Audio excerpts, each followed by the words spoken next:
In 2010, I lost my dad to cancer. I remember vividly coming downstairs and seeing my dad being quite aggressive towards my mum. Me and my dad's relationship, it was cool. Like, he would pick me up on the weekends, we would go out, we would have fun. My stepmom gave me a call back. She said, obviously, your dad's been dealing with cancer. I had just had a child as well, and I had a child really young. He became very fragile, weak. He lost so much weight. I just remember telling my friend, my dad's dead. Like, my dad's actually gone. Like, it was almost like the air was just different. Like, it smelled different. I don't know, like, it just felt different. It felt like I wasn't me. It felt like a dream. And then my other auntie called me and she was like, I'm guessing you've heard the news. And I'm like, yeah. She was like, I'm going to come and pick you up. Where are you? She picked me up, went to my dad's house, stepmom's house.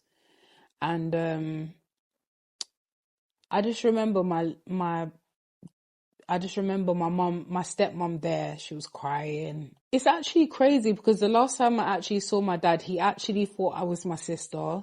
He was hallucinating so bad. You could tell he was actually on his way.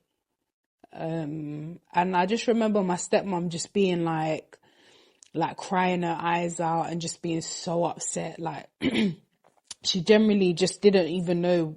There was all of us around there, but she just didn't know where to sit. She didn't know what to do, sort of thing. And my little brothers, they had no clue. Like, they were so young at the time. Like, they was just like having so much fun. Like, they were so oblivious to the whole thing. They really just didn't know. How did your mum take it? So my mum, she was quite supportive towards me. She helped me a lot through it all.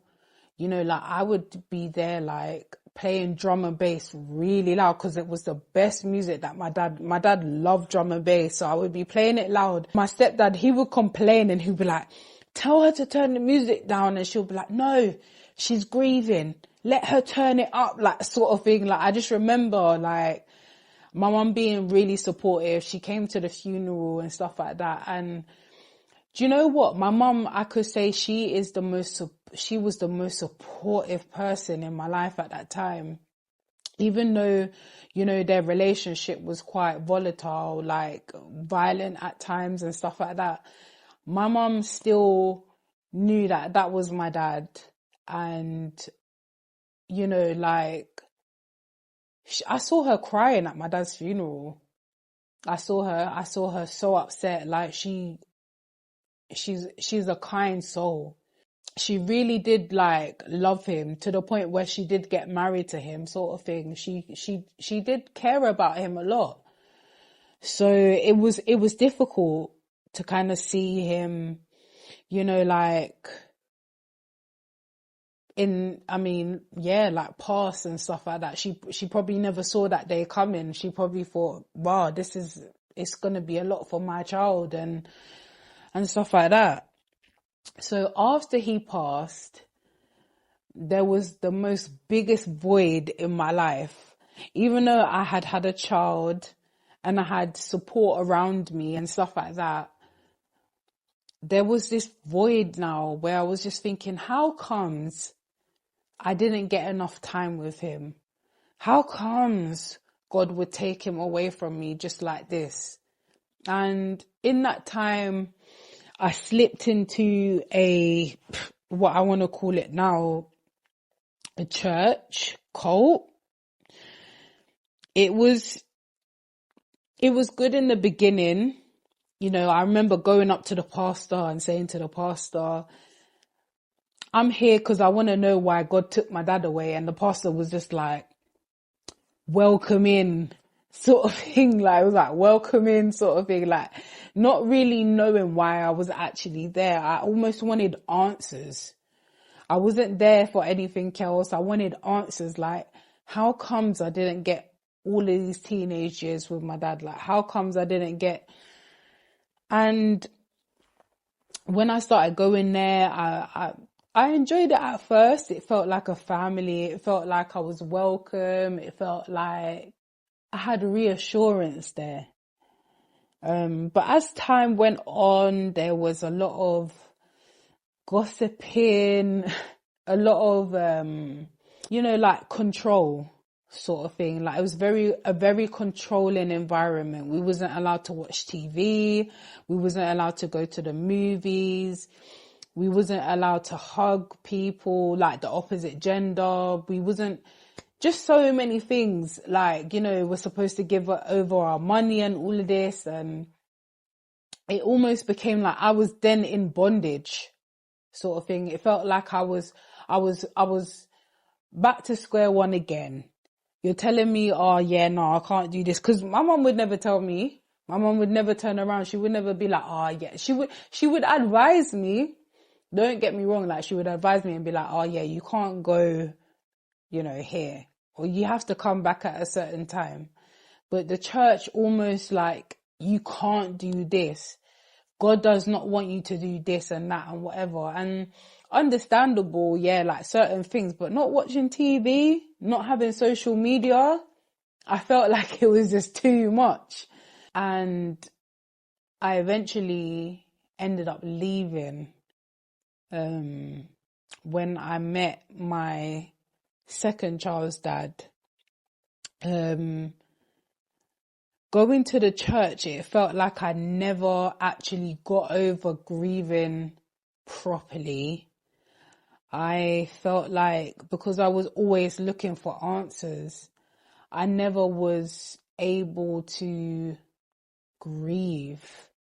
So now as an adult, I feel like now, like 15 years later, I find myself just crying my eyes out, because I'm just like, how comes I'm feeling like this? It's because I almost rushed into another situation because I wanted to get over that situation. And yeah, like it never gave me time, sort of thing. I ended up leaving the church because my pastor at the time said I have to choose between going to the church and a man that I had fallen to like at the time.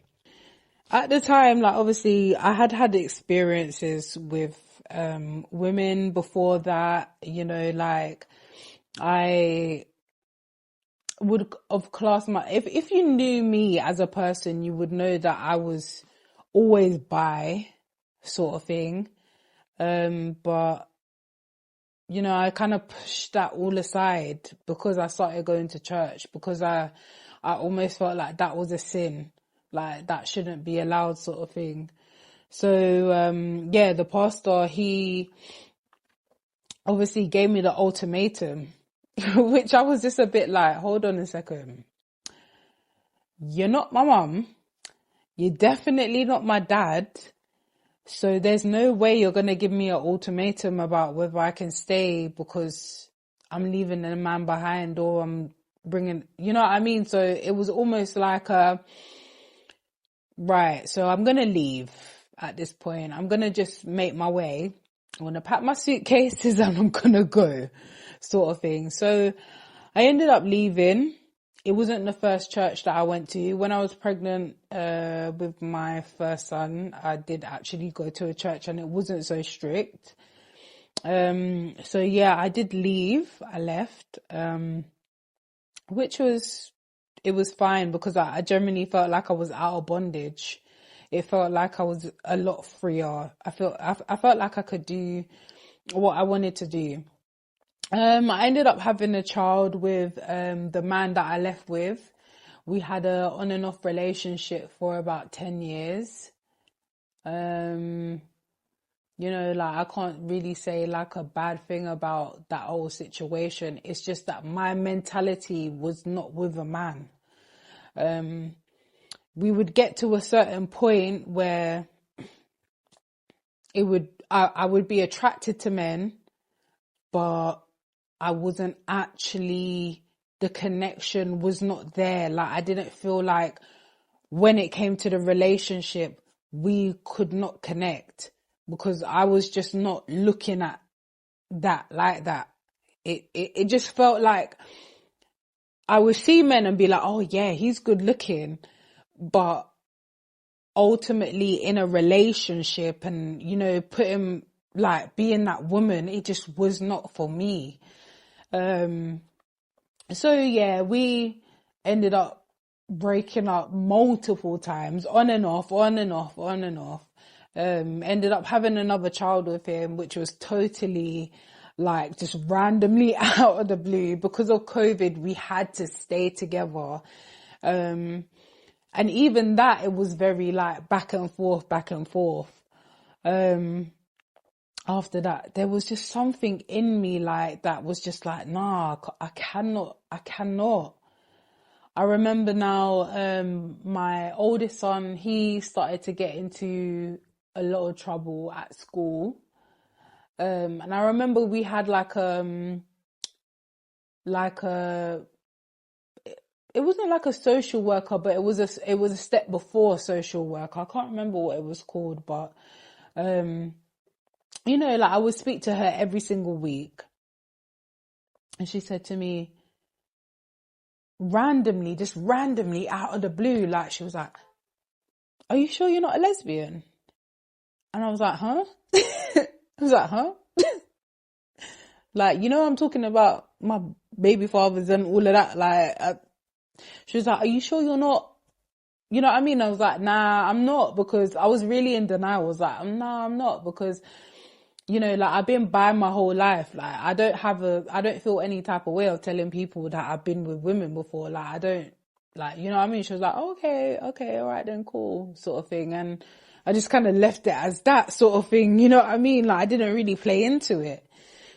You know, as time went on, me and my baby father, we did not work. We did not get on. I just said, you know what? This is it. Like, I just can't do this anymore. And then, you know, like, I just started to just feel in myself, like, maybe what she said is right.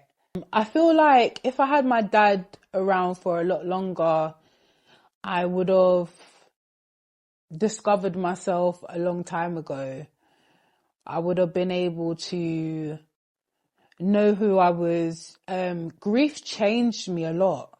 It almost made me really codependent on things.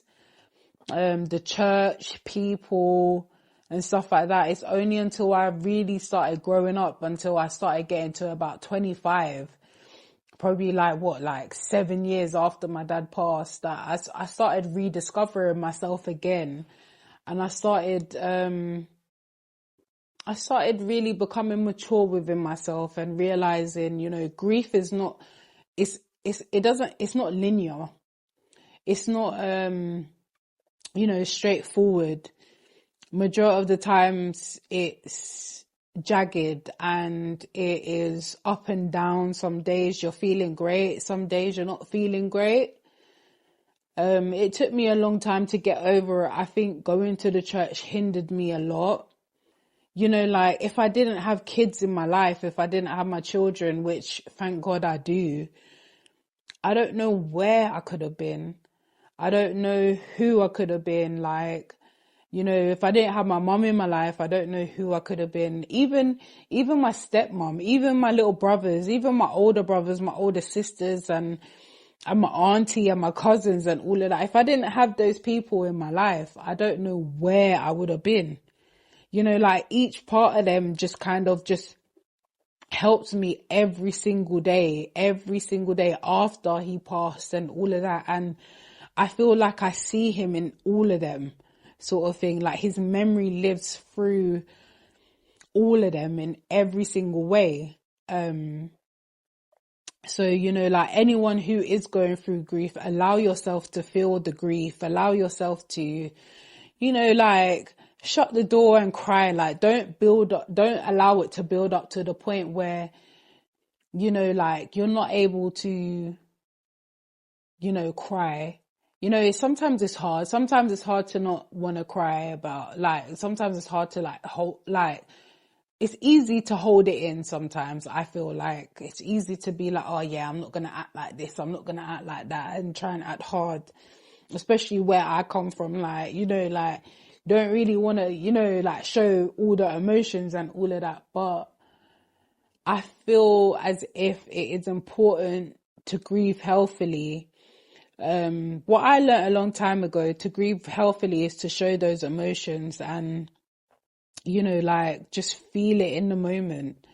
And it's hard because, you know, like I know my dad lives through me every single day. I have memories, I have thoughts. Even the littlest things, like I think to myself, you know, if something breaks in my house, my dad, he was a plumber. You know, like if something's not working in my house, if a drain's leaking or something like that, I always think about him. Like he was a mechanic, he was a plumber, he was all of it, like literally, like, so, you know, it's really hard to not think about him when something goes wrong, or, you know, yeah, Thank you so much, Cleo, for taking your time out to share your story. thanks.